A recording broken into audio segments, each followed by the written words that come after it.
이 세상에는 수많은 만남이 존재합니다.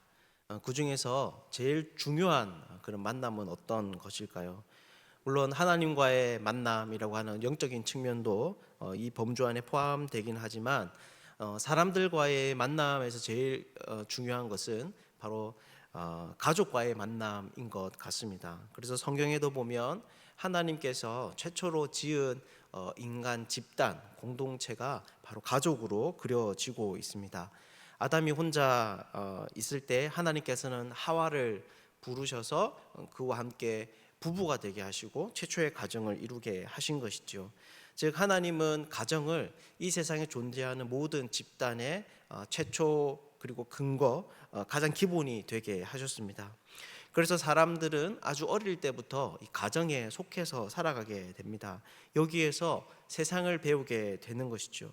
물론 사람의 기질의 정도에 따라서 차이가 있을 수는 있겠지만 대부분의 사람들은 가정에서 받았던 위로와 격려 그리고 부모에게 배웠던 그 관점을 가지고 나와 타인 그리고 세상을 대하게 됩니다.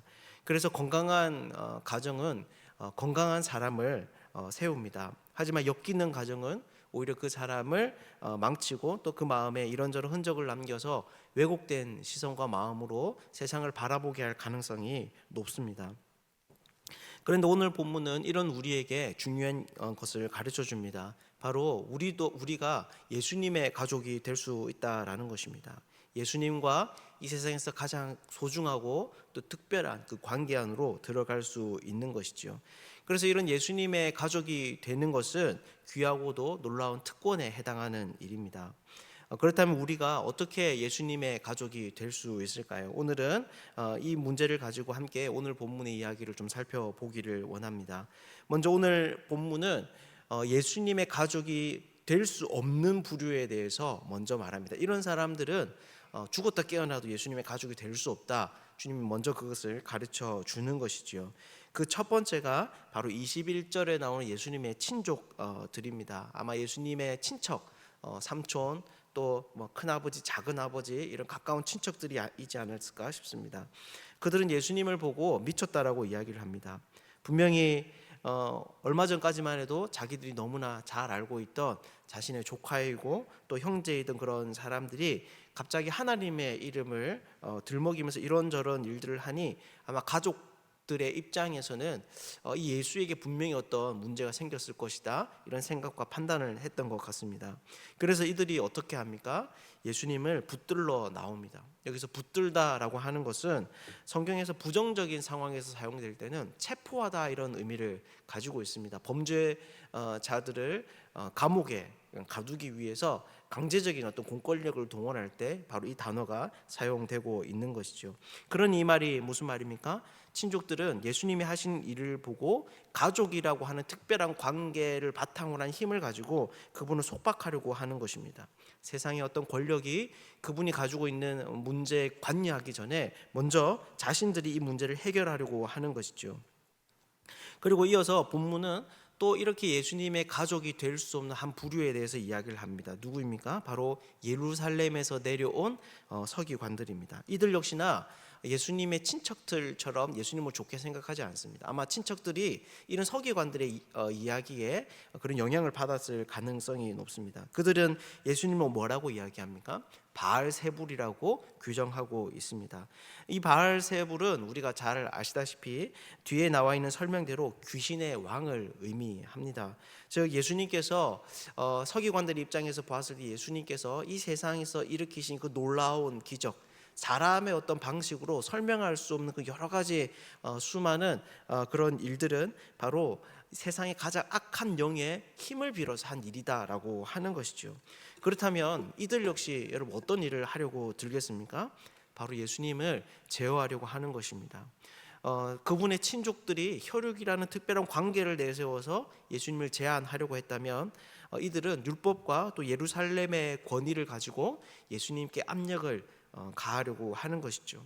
하지만 우리가 너무 잘 알다시피 예수님은 이런 권세자들의 힘에 쉽게 굴복하지 않습니다. 오히려 그들이 말하는 논리의 모순을 정확하게 꼬집어냅니다. 그게 바로 24절인데요. 예수님의 말씀의 핵심은 나라가 스스로 분쟁하면 그 나라가 설 수 없다는 것입니다. 집안이 서로 스스로 분쟁하면 결국엔 그게 망하게 된다라고 하는 것이죠. 즉 아무리 귀신이 악하고 더럽고 추한 존재라고 하더라도 결코 스스로를 망하게 하는 그런 방식으로는 그들이 일하지 않는다라는 것입니다.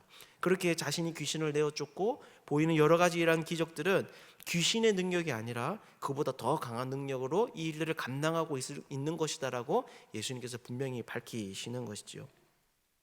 그렇다면 여러분, 오늘 본문에서 말하는 예수님의 가족이 될 수 없는 사람은 누구입니까? 예수님과 함께 특별한 관계 안으로 들어갈 수 없는 그런 부류는 어떤 부류의 사람들입니까? 29절을 보면 이렇게 말합니다.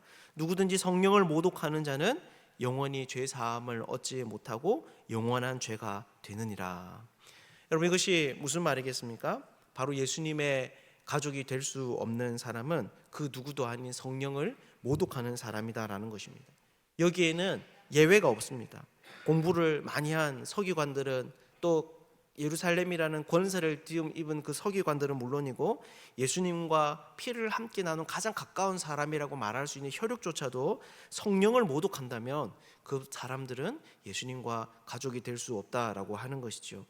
그런데 이런 예수님의 말씀은 사실 성경을 좀 열심히 읽으신 분들에게는 고개를 갸우뚱하는 문제가 될 수 있습니다. 왜냐하면 예수님께서는 평소에 제자들에게 용서에 대해서 굉장히 강조해 오셨기 때문입니다. 심지어 70번에 7번까지라도 용서해야 된다라고 말씀하시는 것이 예수님의 지론이었던 거죠.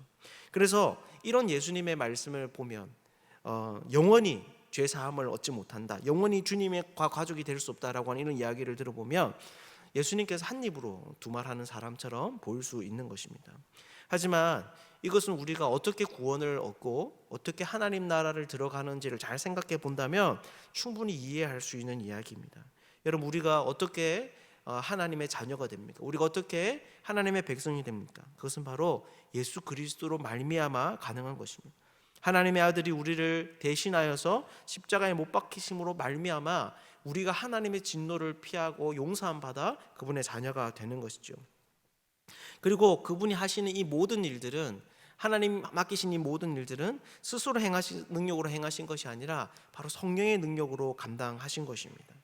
그런데 오늘 본문에서 예수님의 친족들과 예루살렘에서 내려온 서기관들이 한 일이 무엇입니까? 30절 끝을 보면 바로 그분을 귀신 들린 사람으로 취급한 것입니다. 예수님과 함께한 이 성령을 귀신으로 그들이 이해한 것이죠. 그러면 여러분, 어떤 결과가 그들에게 주어지겠습니까? 바로 예수께서 하신 그 모든 일들을 부정하게 되는 것입니다. 그분이 이 땅에서 하셨던 그 모든 일들을 받아들이지 못하게 되는 것이죠. 병자들을 고친 것, 고통 중에 있는 사람들을 위로한 것, 귀신을 내어쫓고 무엇보다 십자가에 못 박혀 우리를 대신하여 자기의 생명을 내어주신 이 모든 일들은 하나님의 일들이 아니라 바로 귀신의 일들, 사단의 계략의 한 부분이 되는 것입니다. 그러면 그 사람들은 결코 이 사실을 받아들일 수가 없게 되는 것이고, 그로 말미암아 죄 용서함과 하나님의 가족이 되는 일들은 불가능하게 되는 것이죠. 그래서 오늘 본문이 뭐라고 이야기합니까? 성령을 모독하는 자는 영원히 사하심을 받지 못한다라고 말합니다. 이런 사람들은 영원히 예수님의 가족이 되지 못하는 것이죠. 여러분, 그렇다면 어떤 사람들이 예수님의 가족이 될 수 있을까요? 그 다음에 나오는 31절에서 35절을 보면 또 대조가 되는 두 부류의 인물이 있습니다. 하나는 예수님의 어머니와 동생들, 친족들보다는 좀 더 가까운 그런 혈육들입니다. 그리고 또 한 부류는 지금 예수님을 둘러싸서 그에게 말씀을 듣고 있는 그런 사람들입니다. 오늘 본문은 묘하게 공간으로 이 두 부류의 사람들을 구분해 놓고 있습니다. 집 안의 사람과 집 밖에 있는 이 사람들을 공간을 통해서 구분 짓고 있는 것이죠. 그런데 이때 이상한 것이 있습니다. 바로 이런 배경 아래서 예수님께서 지금 보이고 있는 행동은 마치 예의가 없는 사람처럼 이해될 수 있다는 것입니다. 그래서 32절을 보면 예수님께서 이렇게 집안에 앉아 계실 때 어떤 사람이 들어옵니다. 그리고 지금 집 밖에 예수님의 가족과 누이, 동생들이 예수님을 찾아왔다, 이런 소식을 전합니다. 그런데 예수님은 어떻게 하십니까? 나가보시지 않습니다. 그리고 오히려 더 퉁명스럽게 이야기합니다. 누가 내 어머니이고 내 동생들이냐? 들으면 예수님이 이 말씀을 듣고 있으면 자신의 이 가족을 부인하는 것 같습니다. 나는 그 사람들은 내 어머니가 아니다. 그 사람들은 내 가족이 아니다. 이렇게 말하는 것이죠. 여러분 왜 그러실까요? 왜 오늘 본문에서 예수님은 이렇게 예의 없는 사람처럼 그려지고 있는 걸까요?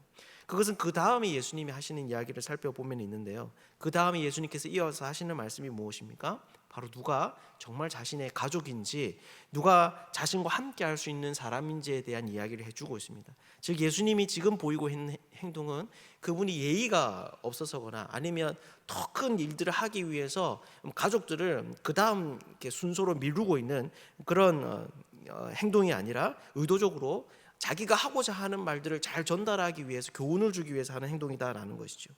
그렇다면 예수님께서 이렇게 알려주시기를 원하는 자신의 진정한 가족은 여러분 누구일까요?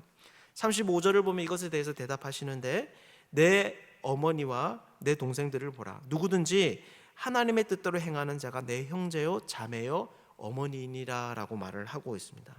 여러분 이것이 무슨 말입니까? 바로 예수님의 가족은 단지 자신과 같은 피를 나누었다고 될 수 있는 것이 아니라는 것입니다. 오직 하나님의 뜻대로 행하는 사람만이 예수님과 가족이 될 수 있는 것이죠. 그렇다면 그분의 뜻대로 행하는 그 일이 여러분 무엇이겠습니까? 바로 앞에 바리새인과 그분의 친족들이 한 행동과는 반대되는 일입니다. 다시 말해서 예수님을 귀신이 아니라 하나님께서 직접 이 땅에 보내시고 귀한 사명을 맡기신 하나님의 사람으로 인정하고 그분을 받아들이고 그분의 말씀대로 살아가는 사람들이죠. 그래서 지금 그 좁은 집 안에 예수님의 말씀을 듣기 위해서 옹기종기 모여있는 그 사람들이야말로 자신의 가족이라고 예수님께서 말씀하고 있는 것입니다. 사랑하는 여러분, 이것은 단지 예수님의 그 당시 주변에 앉아있는 몇몇 사람들뿐만 아니라 오늘날 우리들도 알아야 하는 중요한 교훈입니다.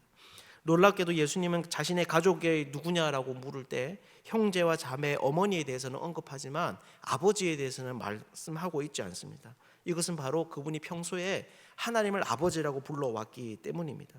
즉 예수님이 지금 말씀하고 있는 이 가족은 혈연으로 이어진 인간의 차원에서의 어떤 집단과 공동체가 아니라 하나님을 아버지로 모시는 그 가족을, 영적인 공동체를 이야기를 하고 있는 것입니다. 바로 예수님을 하나님의 뜻이라고 믿고 그분을 따르는 자들은 하나님을 아버지로 모시는 천국의 새로운 공동체의 가족의 일원이 된다라고 하는 것이죠. 오늘 우리가 이 말씀을 잘 기억할 수 있으면 좋겠습니다.